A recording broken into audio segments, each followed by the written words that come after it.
It's time for another Thunder Thursday. Yes, it's the off season, but it doesn't seem like the Russell Westbrook news ever stops, guys. I'm here with our Thunder coverage team, columnist Barry Trammell, Eric Horn beat writer, Brett Dawson beat writer, and yes, it's a lot of Russell Westbrook talk, but it was during the regular season too, so why not? Okay, let's start with Kendrick Perkins, everybody's favorite former Thunder player. This week is doing a sort of a revisit of the Celtics championship team, and during that, he says KD and Russ are talking again, that they've had a conversation. Eric, wow, is the fence mended, or are the pieces still all over the backyard in tatters? I think they picked up a couple of little pieces, but there's still some splinters all over the place. But look, we don't know how long these guys had a conversation.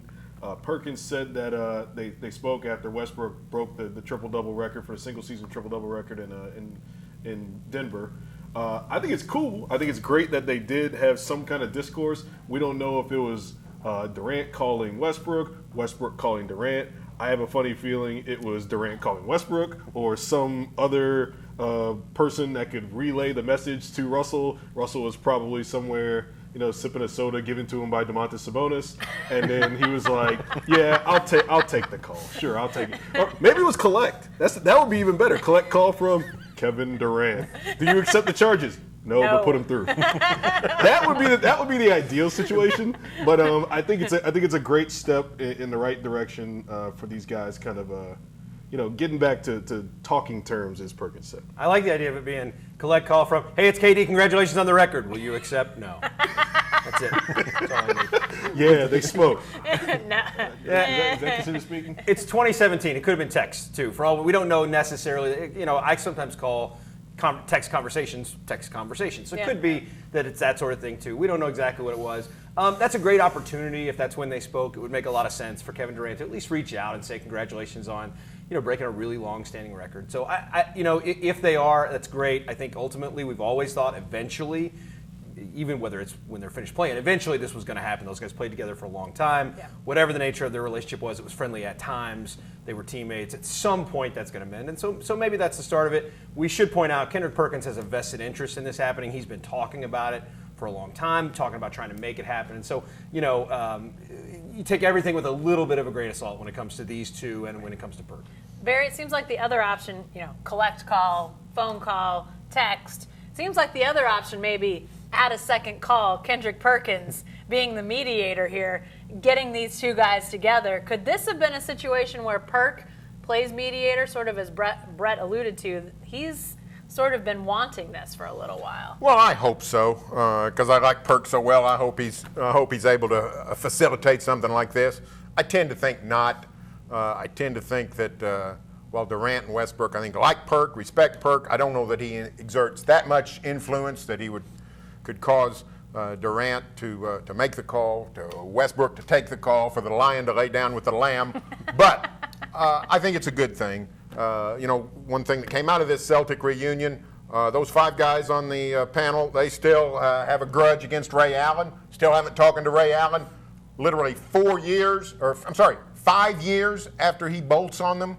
All of a sudden that makes the Durant-Westbrook feud look like just a little bit, a playground deal in fourth grade. So it's time that these guys talked. They were good friends. They played together a long time. Split up, hard feelings, but get past it. It looks like we're on that road. Obviously a lot of people around the sports world are interested in the relationship between these two guys, but maybe of equal interest to Thunder fans is what Perk sort of threw in there at one point about, I think, it wouldn't surprise me if Kevin Durant went back to Oklahoma City one day and played again for the Thunder. What are we to make of all this, you guys? Where's this coming from? Well, I think that there's always a possibility that a guy can come back. I mean, you think about some of the ways that different athletes have come back at the back end of their career to places like whether it's a LeBron James or some other guys that we thought of that I can't think of off the top of my head. But Kevin Durant, I don't think there's any way, shape, or form he comes back to the Thunder in his prime. And I think that was one of the things that I thought about when he did leave. It's like, okay, this guy could stand a chance to come back someday, but it might be on the back end of his career when he's 35, 38, somewhere down there, and maybe he can stand in the corner and not have to do a bunch of stuff and just bang threes, because Kevin Durant's always going to be able to shoot. So when he's past his prime, when he's got his championships, when he's set in terms of his legacy, I think that would be a great time for Kevin Durant to come back. Will he come back? I don't know. Kendrick Perkins seems to say a lot of ridiculous stuff too from time to time. So it would be cool if Durant eventually did, but I don't see it happening anytime soon. Brett? Remember, I love Perk, but remember Perk was hinting pretty heavily that he was going to be on the team. Sure. And that didn't happen. But the shining example, obviously LeBron James is the guy we talk about and we say, well, if he could do it after a Comic Sans assault on him by the owner of the team, he could come back to that same owner in Cleveland, then it could happen for anybody.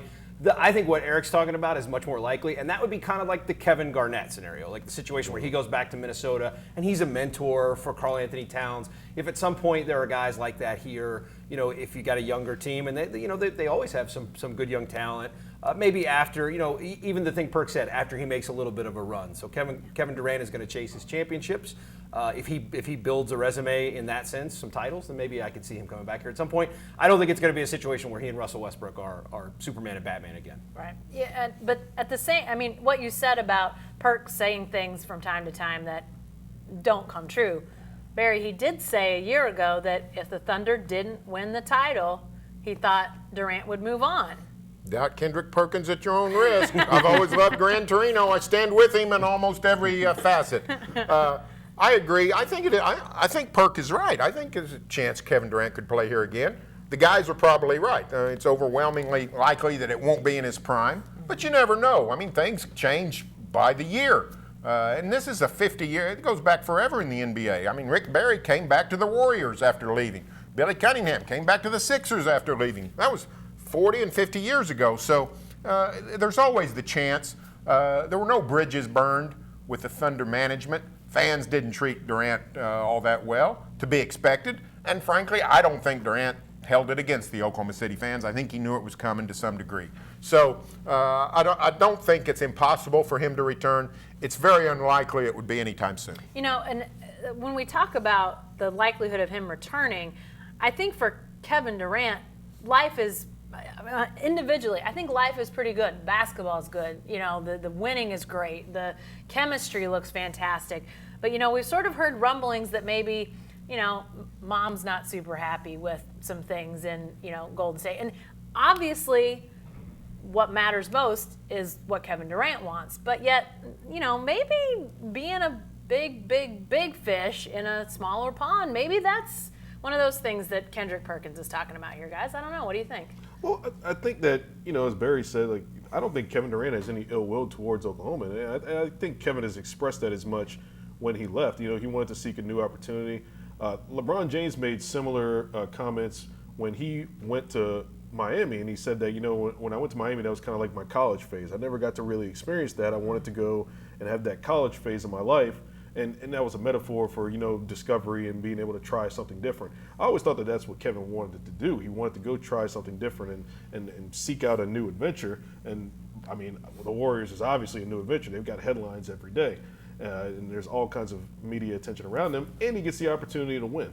So, once Kevin gets through that period of his life, yeah, there's certainly a possibility he could come back. And to the Thunder's credit and Kevin's credit, I think they both handled it both pretty well in the media in terms of, keeping that relationship to where it's not going to be completely deteriorated if Kevin does want to make a return someday. I always wondered if at the back end of his career it might be more likely that going to Washington, going home to where he grew up might be a possibility. Brett, I know obviously we're a long ways away from that. He's still very much in his prime. But that's the other type of scenario I always saw playing out. And who knows, maybe he's got some other team he's got in his mind's eye that he'd like to play for down the road too. And maybe the Warriors are a lifetime move, a career Sure. move for him. He's hanging out with Ricky Henderson. He's doing live chats in the back of a Volkswagen bus or whatever. He's enjoying the tech side of Northern California. He said on that live stream last night he's getting really into baseball. He's enjoying going to the A's games. He liked hanging out with Ricky Henderson. He's having a good life. He's having a good time with his life right now. And maybe that's something. They've got a team that can stay together the way they're constructed. They can build this team and keep it that way, and keep those guys together if they want to. And maybe this is going to be it. This could be his only stop. Okay. I figure we can just throw Ricky Henderson and Kevin Durant some Oklahoman box seats at Bricktown Ballpark if Kevin wants to come back. I mean, we can do the baseball thing here. We got a baseball team in Bricktown if Kevin's down. As the senior member of this panel and somebody who actually remembers when Ricky Henderson played baseball, Wait a minute, I Hold was on, around. man. let me say this. If Durant thinks he got tired of Russell Westbrook, he's going to get real tired of Ricky Henderson. Let me promise you that. All right, enough about a guy maybe staying or coming back to the Thunder. Let's talk about a guy that's with the Thunder, and did he give some inklings that he wants to stay even longer with this team, guys?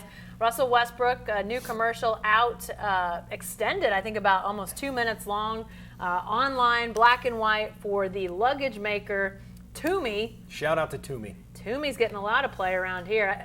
I don't know if anybody has Tumi or wants Tumi. I can't say I have any Toomey luggage. It's mostly just a Nike duffel bag on the road. I don't have the cash flow to afford the Toomey or leave it on the top of a building as Russell Westbrook did in the commercial, walking away Maybe from it's his still luggage. there. I might need to check today. Midtown on the roof. As much luggage as Brett had in our commercial, surely one of those bags was a Toomey. Nobody. I don't think they let me have the Toomey. The Toomey could get scratched. They're Way not- too fancy. Toomey's high end now. Yeah. It's a successful ad campaign, clearly, because until I watched that, You had no I had idea. no idea what Toomey was. I thought Toomey was the 1968 decathlete champion in the Olympics. Bill Toomey. That's what I think Toomey is. Here's what now what you know is that Toomey is very fine luggage that is being very, very carefully handled by DeMontis Sabonis and Alex. Yeah, that's right, yeah. Yes. They know all about Toomey. Well, we've digressed to what the ad was actually about, not what we think it was about around here, which is Russell Westbrook talking a lot about home. And a vast majority of this commercial, guys, was Oklahoma City skyline, Oklahoma City residents and Thunder fans, and Westbrook talking all about home, and all of this Oklahoma City stuff. Barry, we'll start with you. What does all this say about Russell Westbrook and his future with the Thunder? It doesn't say anything to me. I think back to last April when Sports Illustrated printed its, a year ago April, when Sports Illustrated printed its Durant piece. I think Lee Jenkins wrote it. And Lee set the scene right over here at Deep Deuce, not very far. Kevin looks out over the city and says, what more do I need? This is my city, blah, blah, blah. And 2 months later, he ruined my 4th of July. So, I'm not putting any stock at all in this. I think it's a good commercial. Although I will say, it doesn't particularly put Oklahoma City in a good light. It made us look like Detroit. They took like the worst parts. It looked like we're the most urban, desolate place going. So I don't know that it really propped Oklahoma City all that much. But if everybody wants to get fired up thinking, hey, this is a good sign for Russell, then I'm all for you. Yeah. You get a good city skyline in the shot. That's as much as you can ask for. I think that is the commercial great, and has Russell for a year now and maybe longer. But if you look back, has he always said he enjoys Oklahoma City and the people here? Absolutely. Russell has never said anything false on the record about his feelings about Oklahoma City. He's always been straightforward about loving his time here, enjoying the Thunder, enjoying the city and the people, and all the love that he gets here. Does that mean he's signing that designated player extension when July 1st hits, or whenever the players can sign it after the moratorium is lifted in the first week of July? No. Because I think the Thunder has a lot of work to do in terms of ensuring that they can put pieces around Russell Westbrook, be it through the draft, or trades that are going to be during that free agency period, and Russell Westbrook can still sign that same contract in a year from now and still get a mega amount of money and be one of the league's first $200 million players.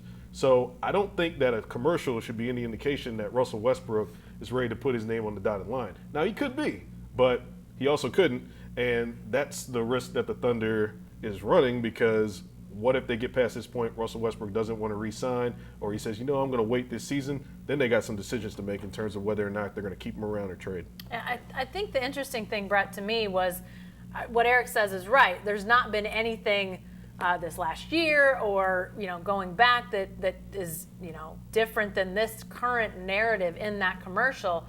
But the timing coming out of the season, this it comes out now when everybody's talking about will he sign that designated player extension, just the timing of it all. And this is a guy that's so aware of his brand and his image. And so that, to me, I wrote today that I agree with you guys. I don't think it's a definitive thing, but I thought the timing was interesting, Brett.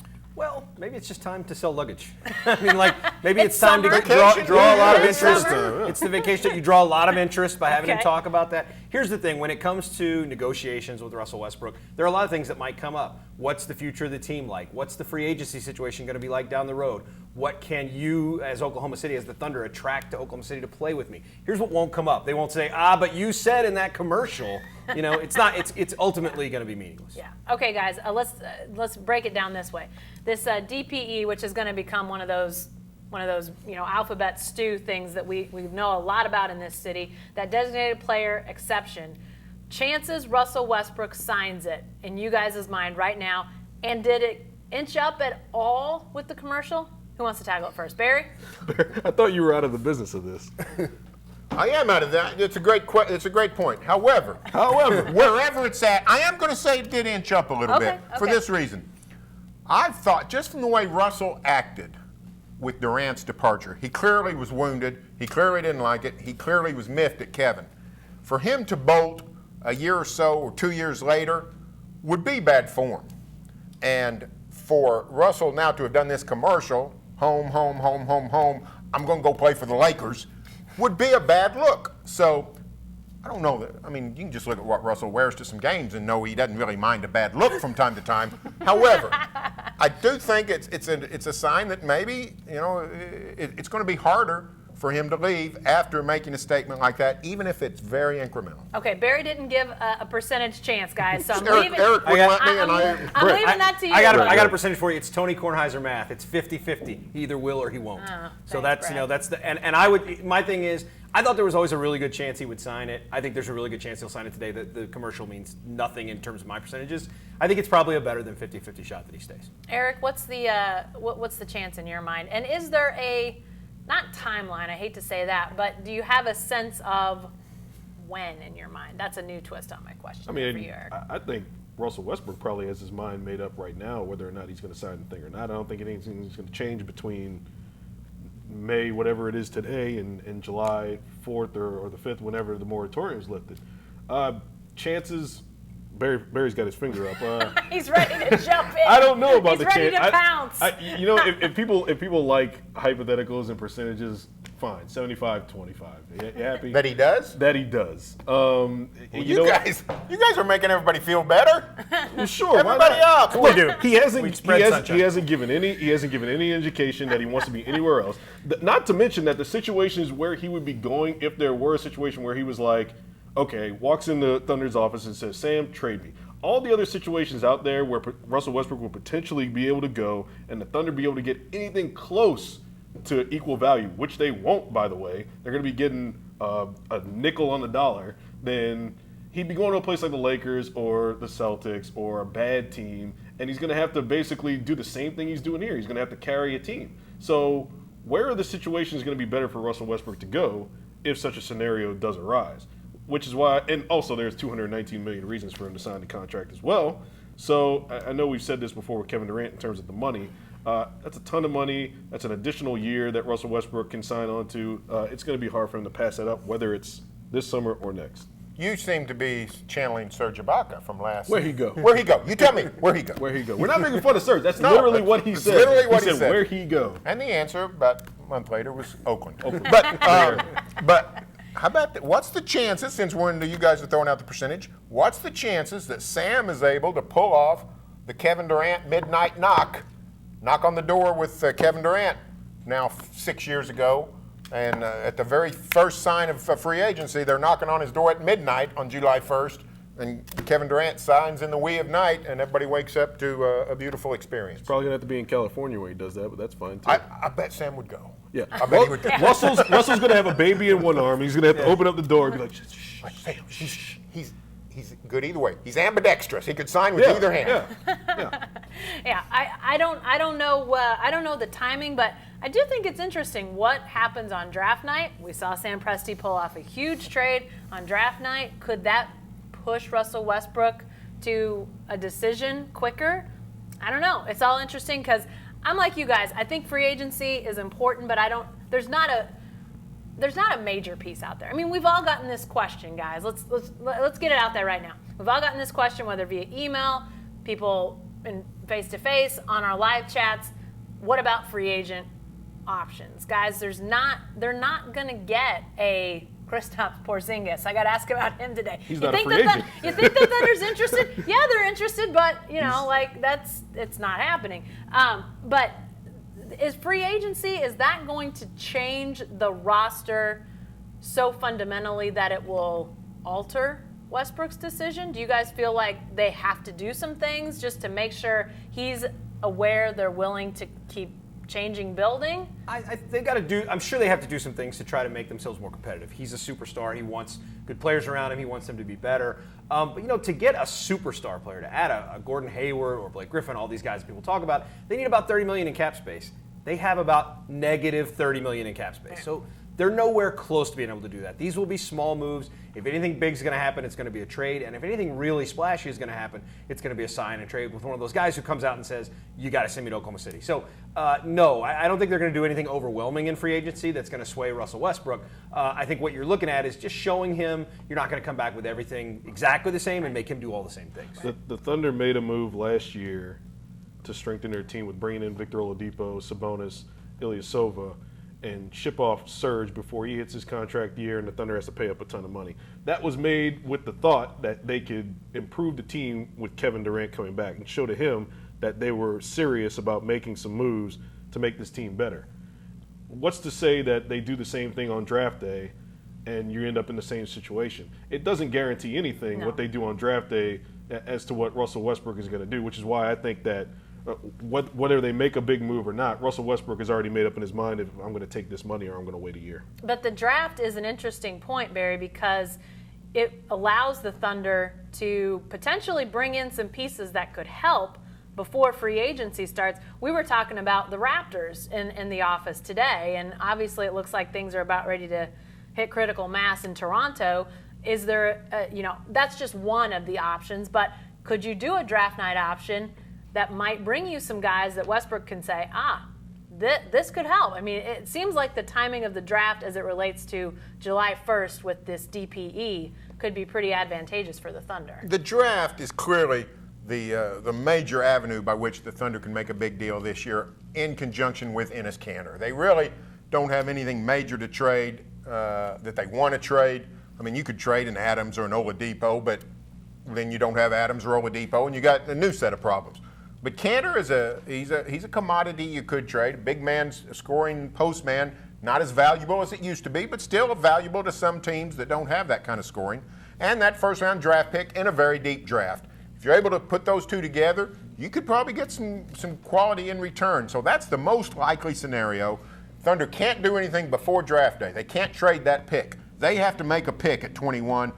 But they could have a deal with Toronto or Philly, whoever, doesn't matter. Have a deal ready. They picked for that team and then trade those guys. The Thunder didn't draft Sabonis. Orlando traded Sabonis, then the trade was made. Yeah, all right, lots to talk about as it relates to the draft.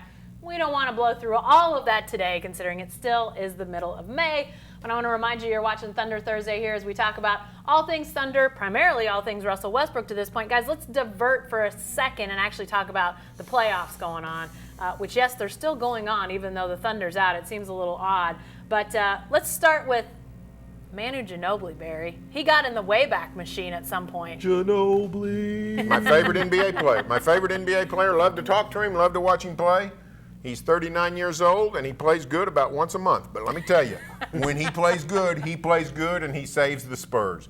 And what a wonderful game he had in Game 5. Really pulled him out of the skillet with some. He had 7 rebounds, for crying out loud, plus 12 points and the big play at the end. Spurs won a game they had no business winning. No Tony Parker, no Kawhi Leonard in overtime. 2 big men, Pau Gasol and LaMarcus Aldridge, that are headed for the Hall of Fame and looked like stiffs all night long. And yet Ginobili, Patty Mills, Danny Green willed the Spurs to victory. Yeah, unbelievable stuff, guys. And really, we'll get to this in a second. It's kind of been a quiet, in a lot of ways, playoffs as the Cavs are rolling and the Warriors are rolling. But Eric, I mean, this Spurs-Rockets series has been pretty juicy. And the Rockets, I mean, Barry mentioned all the guys the Spurs are without. Rockets are down to a very few at this point as well. Yeah, it's been an interesting series, and particularly in Game 5 where the Rockets really let an opportunity get away. I mean, when you don't have Kawhi Leonard on the floor, you got to win that game on the road. And the Rockets really showed that they let one slip away, particularly James Harden. He didn't come up the way he should have in that overtime period, letting Ginobili block him at the end there. He looked tired. He was settling for jumpers. We know James likes to set up that step-back jumper a lot, but there were times where he should have probably went to the basket where he had a guy on him, and he elected to take that step-back jumper. So, the Rockets let one slip. They're going to come back in Game 6 and probably have a better performance at home, especially depending on the health of Kawhi Leonard, because he's questionable for the game with that ankle injury. But as Barry said, it was fun watching Manu Ginobili bounce back the way he did and have that throwback performance. You saw it coming. He switched to the right-handed dunk down the lane, and you were just like, this is prime Manu time, man. It was fun. It was fun to watch. Hey, in defense of the Rockets, let's be fair. They have, from what my personal experience tells me, they are without what this year has taught me is the greatest player in the history of the Galaxy, Nene. Yeah, exactly. He's not playing in this series either, so both teams a little bit shorthanded. Yeah, but let's remember, Manu Ginobili dunked in the year 2017 in a playoff game. Not in practice, Barry,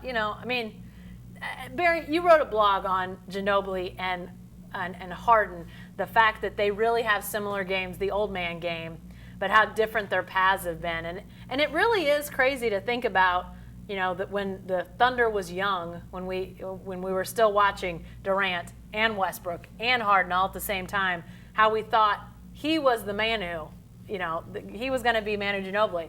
That seems long ago and far away right now. Yeah, it's a little bit sad. We used to think Durant was going to be Tim Duncan. Turns out that Tim Duncan's the only Tim Duncan. He's still in he retired. He's still a San Antonio Spur. He goes to practice and leans on Pau Gasol. So turns out Durant wasn't Duncan.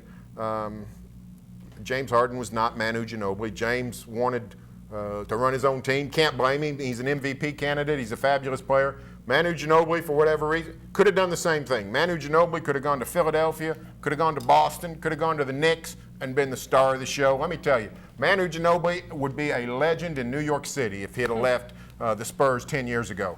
But he stayed in San Antonio. He was happy there. He was content. He's had a fabulous career. Still love watching him play. Yeah. Brett, I mentioned earlier the Cavs and the Warriors having, waltzing all over these playoffs, neither losing a game to this point, looking like they're on a collision course with each other in the NBA Finals. We actually ran a column in the paper, I believe it was today, by Tim Kalishaw down Dallas Morning News saying we should embrace this matchup as it's going to happen and we're going to love it. Should we embrace it? Yeah, absolutely. This is what we should want because they're clearly the two best teams. They're so much better than everybody else.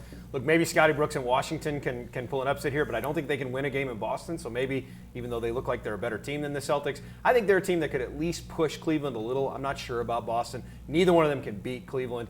This Houston-San Antonio series is great. It's fun. Neither team has a shot to beat the Warriors. This is what we should want. It's been really fun 2 times in a row, and I'm here for the third one. I want to see it. If either of those teams, Warriors or Cavs, gets another team besides Warriors or Cavs in the finals, it's 5 games. Yeah. If we're going Warriors and Cavs, 6 at the least. LeBron James is playing some of the best ball we've seen him play in his career, which is crazy to say because he's had some unbelievable series. And don't we want to see Kevin Durant on that biggest stage again? Don't we want to see how he responds to the challenge once he gets up in the finals again? I mean, it'll be 5 years removed from playing LeBron James in the Heat in the finals. Don't we want to see how Kevin Durant culminates this series where he made the most controversial move of the year and change the balance of the league? Don't we want to see that, Barry? No, we don't want to see that. No, you don't want to see that. I want to see that. We want to see Kevin Durant suffer basketball-wise. We want to see him flame out, not against the Cavs. We want to see him flame out against San Antonio or Houston. I want to see him flame out against Utah. That series is already over. No, we don't want to see it. I don't want to embrace Warriors-Cavs. I do not embrace North Korean elections. I don't like preordained results. And that's what the NBA has given us. They've given us a preordained NBA Finals. So, yeah, it's going to be great in June. But guess what? There's more basketball played in April and May and February and March. Way more than 7 games in June.